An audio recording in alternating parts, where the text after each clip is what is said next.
Hi, welcome once again to M5's English language learning program, Let's Speak English. I'm Gav Duncan and I'm here on your TV to help you learn English. Now, are you sitting comfortably? Yes? Good. And are you ready for today's lesson? Yes? Good. Okay. Well, let's learn English together. And welcome once again, dear friends. Yes, welcome, welcome, welcome. Come in and sit down. Oh, you've already done that. Okay, good for you. In that case, carry on sitting down and relax. Get ready for today's lesson. Now, I know and you know that this is which day? Yes, it's true. I'm afraid. The weekend has finished and we're back at the start of another week. Yes, it's that day again. Monday! Okay. I know how you all feel. Even the gods of English normally have a problem with Mondays. And I'm not even going to start on how the gentle chickens of the forest feel about the weekend. Let's just say that they enjoy their weekends much more than they enjoy the start of the new week. But, and here's the thing, we're not Superman, are we? Well, you might be, but I'm not. I've got a Superman t-shirt, but, well, that's not the same thing, is it? We all know that Superman has the ability to turn back time. He can do that. He's got that ability.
And I'm sure Superman would agree with me here. The problem is twofold. There's that word again, fold. Do you all remember the verb to fold? I'm sure you all do. Remember that when we take our clothes off the clothes horse, we fold them before we put them away. So, as I was saying, the problem is twofold. Now, the adjective twofold merely means that something is twice as great, that it is 2 times as great or as big, or that it has 2 parts. So, if we're talking about, I don't know, the problems connected to someone having young children when they also have a job, we can say that the problems are twofold. This person has to do their job, but at the same time, they have to look after their young kids. So the problem is doubled. It's twofold. Now, think back to Superman and his method for stopping the beginning of the week. He spins the earth backwards and time goes into reverse. But this problem of the weekend ending and the week beginning, it's a twofold problem. Even if Superman spins the earth backwards to turn back time, that's only one problem solved. It's not Monday anymore, but the weekend once again. Hooray! But, well, now what? The next problem is the problem of time. Superman has spun the world backwards and now we're starting the weekend again. But time moves forward, doesn't it? Yes. And that means that the second part of this twofold problem is that time keeps moving forward. We can't stop it. Even if we use Superman's tactic, that only moves time back. After we get to the weekend again, we have to start time moving again, and that means that we're going to end up at the end of the weekend and the start of the week once again. And then what? Well, exactly. We come up against the same problem again. As time moves forward, we finish the weekend and Monday comes to greet us once more. So, either we can repeat the trick we learned from Superman and spin the Earth the wrong way on its axis, but we all know where that will lead, don't we? Exactly. If we follow Superman's lead and repeat what he did to stop Monday from arriving, then all that happens is that we end up living the same weekend over and over until we die. Well, maybe we don't die. Maybe we live the same weekend over and over until the end of time. Well, that's not a very good idea, is it? Living the same weekend over and over again until we die? No thanks. I think it's a better idea for us to just put our shoulders back, hold our heads up high, and face the start of the standard working week. Face Monday like men. Or women, if you're a woman. Or like girls, if you're a girl. And like boys, obviously, if you're a boy. Or like giraffes, if you're a giraffe, obviously. Or like manatees, if you're a manatee. Obviously, that goes without saying. I think you'll agree. So, where was I? Oh yes, so the problem is twofold. The problem has got two parts. We can't stop the world and then spin it backwards to reverse time. Only Superman can do that. But even if Superman does that, when he starts the world moving once again, it's going to move in the same direction, forward. Which means that we can't avoid, we can't escape the end of the weekend. We can't get out of the way of Monday. So, although it might seem like a nice idea, it's not a very practical idea. The best way for us to deal with the end of the weekend and the start, the beginning of the week, is to stand up straight, shoulders back, ready to look Monday in the eye. So, that's what we're going to do. Stand up straight, shoulders back, look Monday in the eye. Okay, now, after those three commands, those three orders, those three instructions, there's one more question I'd like to ask before we get stuck in. And that question is this. What form did I use to tell you what to do? Yes, I know it's a simple question, but it's important to check that we all remember things. So, what form did I use? Yes, that's right. I was giving you orders or instructions. I was telling you what to do using the imperative, the infinitive without to. The form that we can use to give orders, to tell people what to do, as I did just then. And also the form we use with let's, to make a suggestion. Okay, I used the imperative to give orders, and now let's get on with the rest of the lesson. And that was the imperative, used with let's to make a suggestion. Good. Right then, on we go. So, are you all ready? Ready to catch up with Alfredo?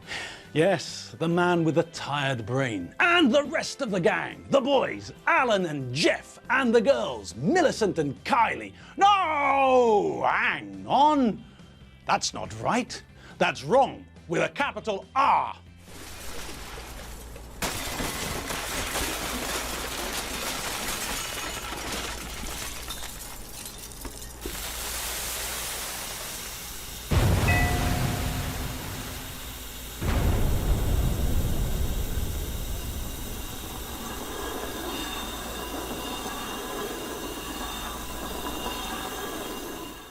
I mean, that information's not 100% wrong, but, well, some of the information is wrong, isn't it?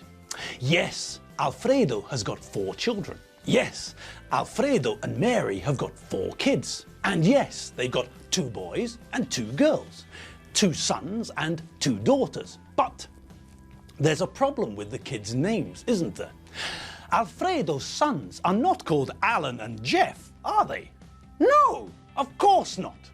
We know better than that, don't we? Yes, we do. Alfredo and Mary's sons are called Tim and John. Tim and John Benchfield. Tim Benchfield, the lazy, irritable, nasty little boy, the one who listens to heavy metal. And John Benchfield, nice, studious John, the nice boy who likes ska. And what about the girls? Well, the girls aren't called Millicent and Kylie, are they? No! Alfredo and Mary's daughters are called Elizabeth and Doreen. Elizabeth, who everyone calls Lizzie for short, and Doreen.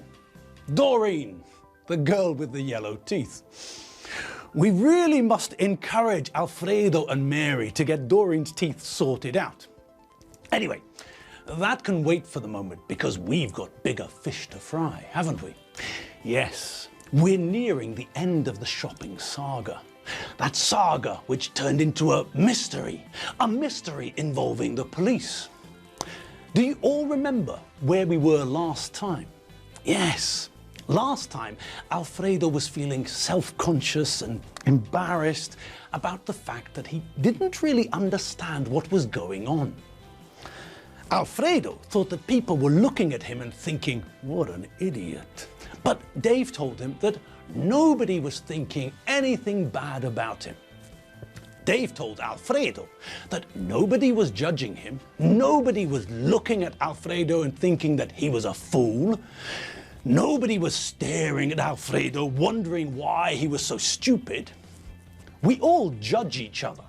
We all see things that other people do and think, I'd do that better, or I wouldn't have done that. We all think that we're better than other people. We all judge other people. But in the supermarket, Dave told Alfredo, he reassured Alfredo that there was nothing to worry about. Nobody was looking at, laughing at Alfredo. Nobody was thinking that Alfredo was being stupid because he didn't understand what was going on. The only people who were paying attention to Alfredo were his kids and Dave, his friend. And the kids aren't going to judge their dad, and Dave isn't going to judge Alfredo. Dave understands that Alfredo's had a very long, very stressful day. And because of this, Alfredo's having trouble understanding what's going on. So, back to where we were. Alfredo was having a bad day. And his day wasn't just the standard bad day. No, Alfredo's day was worse than normal. Do you all remember why? Yes, that's right. It was because of the cheese. Alfredo loves cheese, and he thought it would be a good idea to get some cheese while he was looking for Tim and Lizzie. But yes, as we all recall, things didn't work out too well, did they? Alfredo fell over into the cheese and got covered in soft cheese. And now he smells like a cheese bomb or something like that. He doesn't smell very nice. He doesn't smell very pleasant. Okay, we're all up to speed once more on the situation that the Benchfields are in. But it's that time again, I'm afraid. Yes, I'm afraid that the time has come once again for us to part. I'm going this way and you're going, well, I don't know. But we're going in separate directions. So remember where we are in the Benchfield supermarket mystery, and we'll pick up tomorrow where we left off today. Okay? All right then. Have fun for the rest of the afternoon. Eat well, sleep well, and I'll see you all tomorrow, bright and refreshed with a fresh cup of coffee, ready to get stuck in to some more English. Oh, but if you get the time, remember to check out the website, the one with all the K's and the other letters too, www.mediaclick.hu. I'll see you all tomorrow. See you later. Bye.